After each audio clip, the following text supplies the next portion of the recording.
Greetings, ladies and gentlemen, it is I am the one and only Pac-Man here, and once again I am back for the likes of the Merxy Toys videos. Ladies and gentlemen, welcome back for some more of Let's Play of Wario Land 4 for the Game Boy Advance. So last time we did manage to able to get started with the forms of the Topaz Passage by able to not only exploring the forms of the first two levels on that particular passage, which are Toy Block Tower, as well as the uniquest level of the game, which appears to be the big board, because obviously this particular level inspires by Mario Party, except with the forms of a lot of emphasis on platforming and stuff like that. So today, for this video, is the fact that we are moving on to the halfway point in terms of Topaz Passage, and because of that, the next level we're going to be hopping right into is Doodle Woods.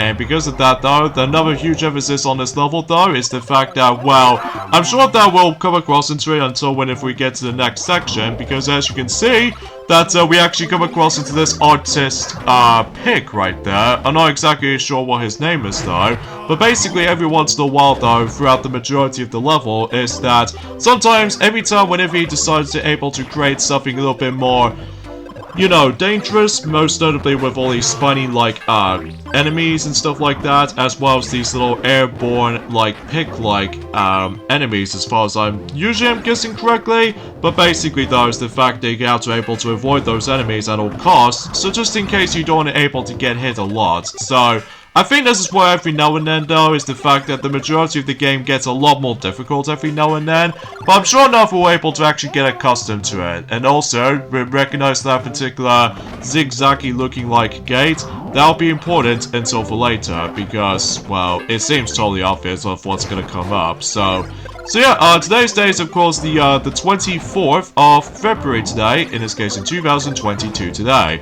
So it looks like about the fact the matter is though, is the fact that we've only got about, I would say we only got about 5 days left until we moved on to March. So because of that though, yeah, it should be a little bit more of a highly expectations. For the sake of the forms of, you remember why I mentioned this before, from the likes of in The Legend of Zelda: A Link to the Past Let's Play so far. Although, mind you though, is the fact that I'm pretty sure I'm almost nearly at the end for that game already. So because of that though, expecting for this this coming Friday, then we can pretty much guarantee we can able to actually wrap things up completely now for the likes of The Legend of Zelda: A Link to the Past. That way, we'll pretty much expect it to able to wrap things up with the the second Zelda Let's Play. So because of that though, there are still plenty of them to come, but I'm not exactly sure if I was going to tackle through all of them, mind you, in the end, for the side of the forms of the change of minds or change of plans, but either way, we'll just see what happens there. So anyway,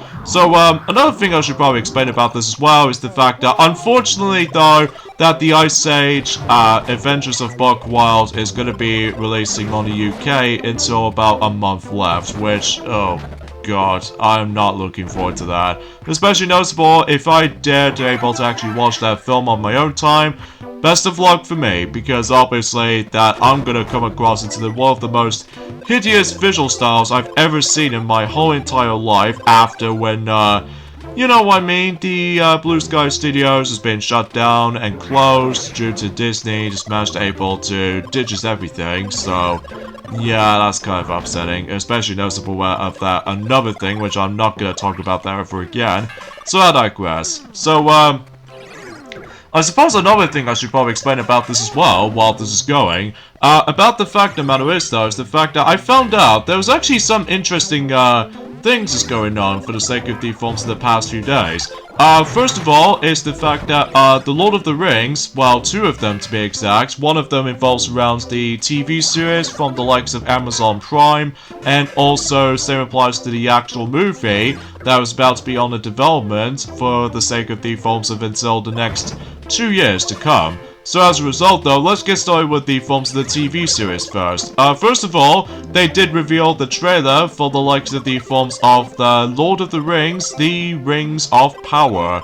I've heard about the forms of the entire film trilogy though, despite the fact that those videos are way longer than I expected. So as a result though, the only thing I do remember is the fact that with the forms of in Two Towers, because the forms of the goblin and stuff like that, so it was like precious and all that stuff. But I digress. So, I believe that particular, series of the forms of, you know, the Lord of the Rings of Power series, I think that's about to due out at some point on this September, specifically the September 2nd, so, yeah, I guess that's that for those you're the, you know, the Lord of the Rings fans, so expect it to be hyped for the sake of the forms of the actual series as a result, so yeah, you get the idea, and, speaking of which, though, is the fact that there's another film that is going to be on its way, but usually, relatively speaking, like I said this to you earlier, it's not gonna happen until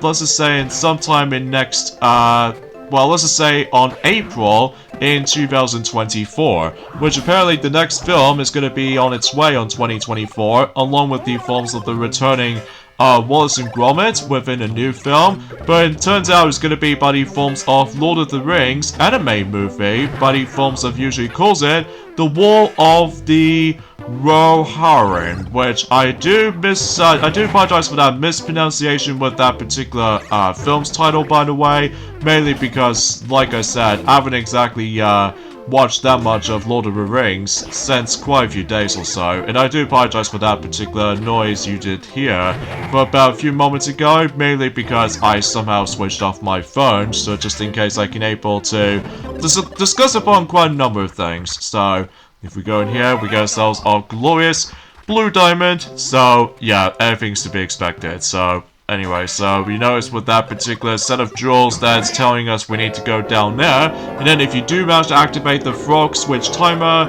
then these little zigzag doors will now open. So because of that though, we'll go ahead and leave. So yeah, it's a pretty cool level, especially noticeable about the fact that, well, like I said, that top quiz is easily my favorite passage in the whole entire game, just because there's a lot of creativity for the sake of the forms of some level gimmicks, and especially noticeable with some mechanics involved. And unfortunately though, I've almost run out of lives, or run out of health, so I definitely need to act fast, and especially noticeable I don't want to get hit too many times, because if I somehow get hit so many times, then obviously I have to go all the way back to the beginning of the level again. So, whilst unlike the forms of how it does it on Wario Land, the Shake Dimension, that basically you can able to die as many times if you want, but usually relatively speaking on that game though, like I mentioned this several times already, that you have to get a lot of huge emphasis on mission objectives, so I'm not exactly sure I was going to be up for it, but we'll see what happens in due time. So anyway though, and yeah, that's pretty much as far as I can say about it, and also that I'm still managed able to be busy playing through Mario Kart Tour again, so yeah, nothing too special about that, although I've almost pretty much finishing up with the forms of the Sky Tour, likely for all cups in particular, but yet again, I still keep on getting myself screwed over with the forms of well, you know what I mean, with the stupid gacha moments, and especially it doesn't help that, well, thankfully though, until about a month later, specifically when it gets to March the 18th, thankfully we can able to hit back onto Mario Kart 8 Deluxe again, so that way I can able to actually just do, well, let's just say it wasn't until whenever we get into 2024 sometime, then basically though is the fact that we'll tackle through DLC cups in Mario Kart 8 Deluxe on the Switch version most likely, so that'll be my part of the plan, even for that sometimes we have to wait for a little bit longer, just for the sake of the forms of how factors, we need to get those other Let's Plays done though, so you get the idea about that, so, but I digress. So, I guess there's not much else to say for this point, although, there's actually that one little thing that I suppose that I've totally forgot to mention about that, especially noticeable that also Ray the Flying Squirrel hasn't mentioned about this either, but I'm sure we'll try to able to discuss on that in a moment, so, oh my god, my jump button does not come out half the time, although, to be fair though, we have actually got loads of time until God knows if we managed able to actually just to get something in there, so there we go. Now my jump button does now work half the time, and let's see what's in here. Just more jewels to collect, and well, just little gems in general, I should say. But anyways, let's deal with this ballerina pig.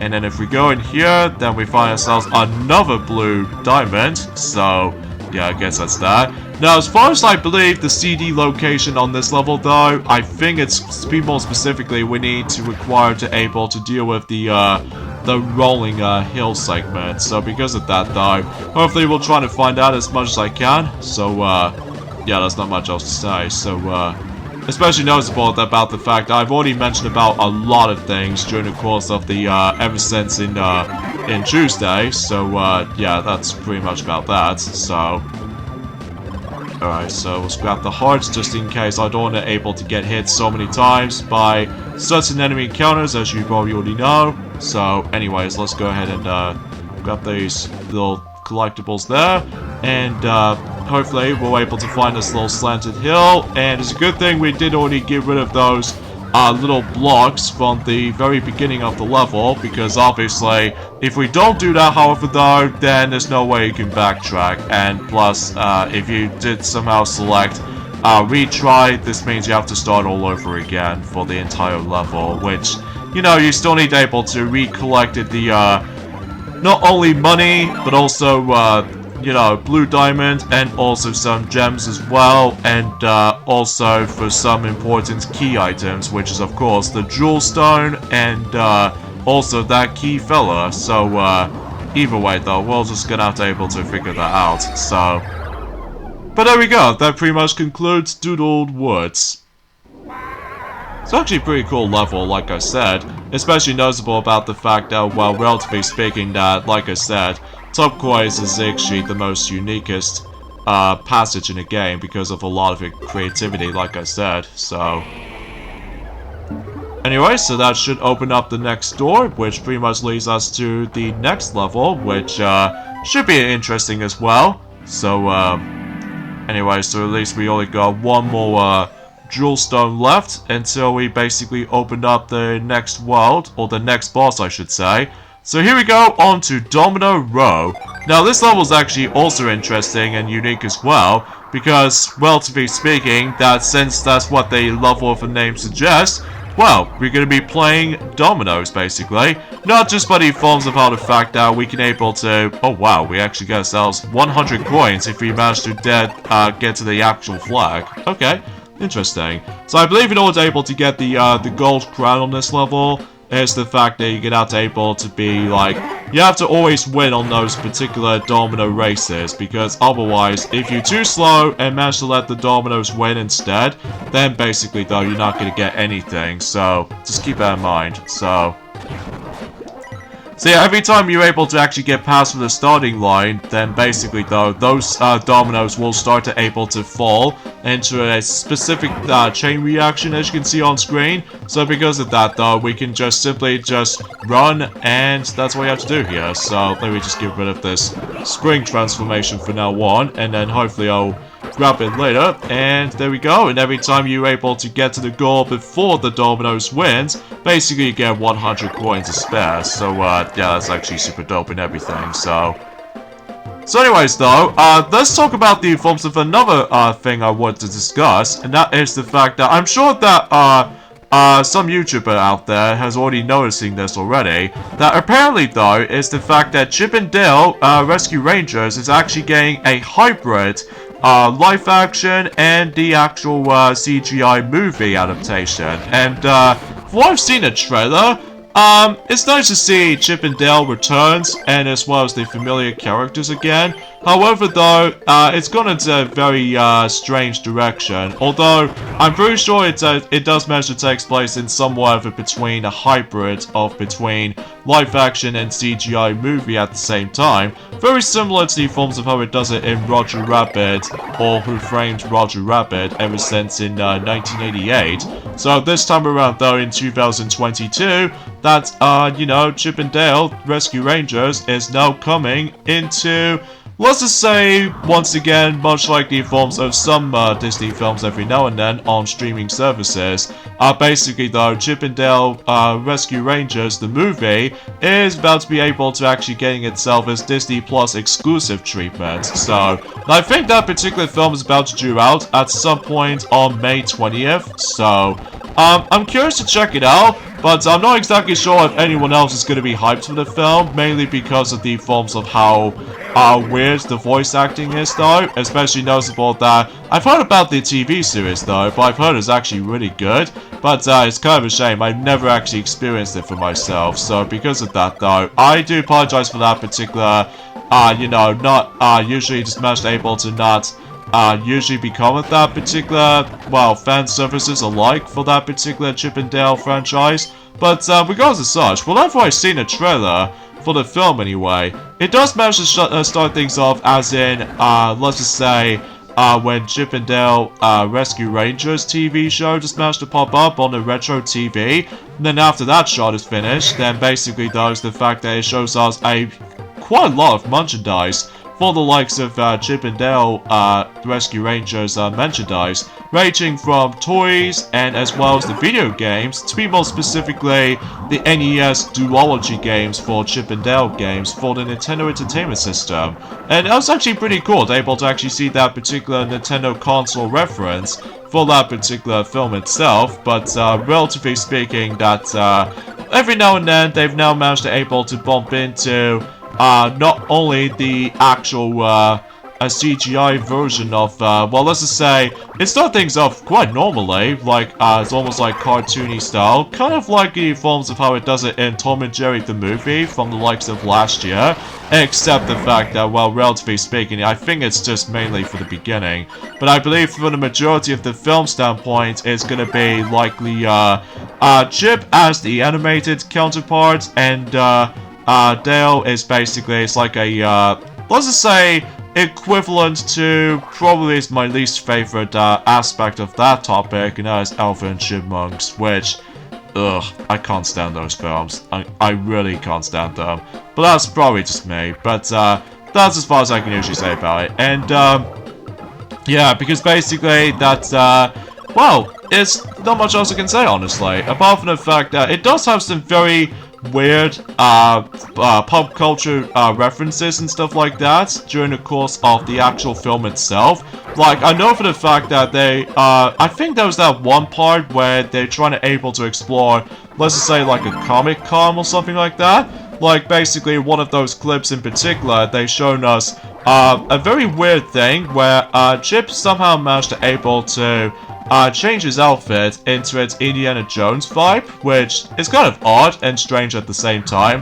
But what's even weirder is the fact that not only, although it does manage to able to bring back some familiar faces from the likes of the old cartoon days, to be more specifically, they managed to bring back Roger Rabbit, of all things, which is interesting, and also applies to Scrooge McDuck from the likes of the original DuckTales cartoon. And, yeah, that's actually, pretty nice, able to bring back some Disney, afternoon classic shows returning. And also, they somehow managed to able to have some brief, Disney character cameo appearances, ranging from one of the characters from Treasure Planet or something like that. Well, at least usually because it makes it pretty obvious, because that film is gonna be, 2 decades old, despite the films that the box office failed from that particular film. And also they shown us a brief clip of Aladdin, that Aladdin riding on the magic carpet and stuff like that. That's actually pretty cool as well, to able to see him on the likes of the films of that particular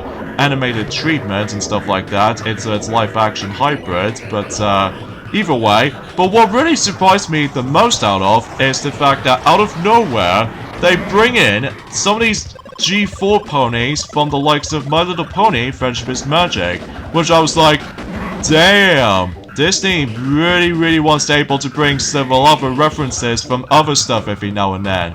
Like, I know for the fact that technically though, I know for the fact that usually that in the Expensive Gadget movie, oh god, that film was awful by the way, because of Matthew Broderick, as well as the awful comedy, and not to mention though is the fact that Dr. Claw on the first film is just, it's just bad. I much rather prefer the animated cartoon counterpart of the likes of the forms of that particular Expensive Gadget movie, but usually as far as how it goes. And yeah, it's actually pretty weird and interesting and awesome at the same time. At least as I'm still the brony, of course. Because obviously, I think the footage they've shown us for a brief moment's notice is the fact that they've shown us Rainbow Dash, Applejack for a brief moment for that particular scene edit or something like that. And also Twilight Sparkle was there. I'm not exactly sure if Twilight Sparkle was an alicorn or a unicorn on that particular scene. And also they've shown us a brief second for Pinkie Pie and also Fluttershy, which I think Chip did somehow manage to take a ride on Fluttershy, so I guess that's that. However though, the only pony it's somewhat missing onto this particular scene, and that is the forms of, let's just say, Rarity. So, yeah, I'm not exactly sure if, I'm sure that she will show up eventually, until that particular movie comes out on Disney Plus exclusive. Seriously, it's so weird able to actually have ourselves My Little Pony Friendship is Magic stuff on Disney stuff. I know definitely knows the fact that technically on other regions for the actual show, they managed to able to technically make its appearance on certain Disney channels for certain countries. But yeah, it's kind of weird and awesome at the same time, like I said. Well, mind you though, because it's almost like a fan fiction or something like that. I'm not exactly 100% sure, but we'll see what happens until that film actually receives quite well or not so much, depending on the forms of, you know, the actual reviews, entering at some point on May 20th. So, yeah, that's basically how this goes. And, yeah, I think that's pretty much about it. And also, they've briefly shown us the last few clips of, let's just say, there was actually that one scene from Cats, from the, based off on the likes of the actual theater stage. So yeah, that's actually interesting. And, yeah, it's basically, the film itself is basically a combination of Who Framed Roger Rabbit and Ready Player One. So, yeah, it is pretty strange, but, I'm curious to check it out, but, usually, depending on how the reviews are doing for the likes of that particular film itself, then obviously I'll just find out eventually. So, anyway, so let's get into the forms of the next boss fight, which appears to be Aerodent, which appears to be something like a teddy bear kind of boss fight. However, though, I have to admit it though right away, this is by far is my least favorite boss fight in the whole game. It's nothing that's hard or anything, but maybe just because it's rather boring and, also not to mention though, kind of annoying to deal with. But, first of all though, let's go ahead and purchase the Blast Cannon. So, because obviously, since that we've already shown us the apple last time, so I figured that we can able to now show us the Blast Cannon to see what that particular item will do. Oh, I see. So it's like a combination of a teddy bear and a mouse at the same time. I see. And it looks like we've only got 4 minutes to able to actually deal with this boss. So, yeah, you see what I mean? Is the fact that although the actual concept is not too bad, all things considered, however, though, that in order able to deal the damage on this particular boss, is the fact that not only do you have to able to actually just to, well, use that particular enemy to able to toss it onto that at the bottom section with that particular teddy bear itself, but also is the fact that when the actual feed starts flashing, it's your chance to able to actually tip that teddy bear over for a bit, and then if you do that, but here's the problem I have with this boss fight sometimes, is the fact that I swear to God, whenever first time I got to this boss fight on my own time, I could have sworn to you that the actual punch itself does not count if depending on timing. So because of that though, if I time it way too early or time it really badly,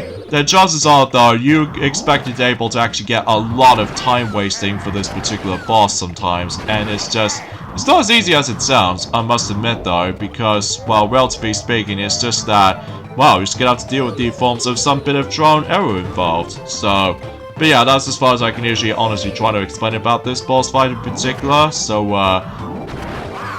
yeah, that's basically how it goes. And I think, since this is on normal mode, obviously we have to deal with this boss fight within 4 minutes, whilst new forms of on hard mode, you have to deal within 3 minutes, which is a little bit more of a tougher time to beat or something like that. However, on super hard mode, you have to go for this entire boss within 2 minutes. So, again, a lot difficult than I thought it was, but I can usually hardly tell about the fact that if I was going to do this on super hard mode, oh, that would be hellish. But there's actually that particular advantage item you can get that, depending on you able to actually decide able to have a lot of distractions on, you know, minigames and stuff like that, but that's as far as usually it goes, so...